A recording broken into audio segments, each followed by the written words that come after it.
देवाभाऊंनी आज इतिहास रचला. आतापर्यंत कोणत्याही मराठा मुख्यमंत्र्याला जमलं नाही ते देवाभाऊंनी संविधानाच्या चौकटीत बसून दाखवलं.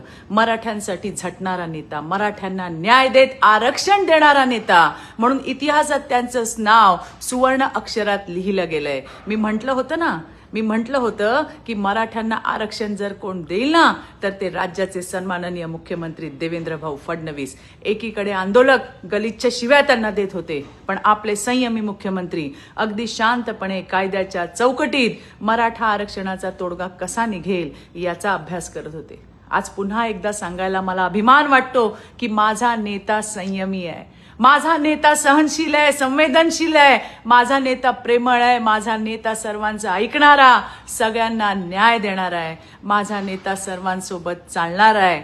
चूक झाली तर 2 पावलं मागे सरणार आहे. पण विरोधकांनो, तुम्ही लक्षात ठेवा, कोणी जर माझ्या नेत्याला संपवणार म्हटलं ना तर लक्षात घ्या, तो तुमचा बाप आहे. जय हिंद, जय महाराष्ट्र.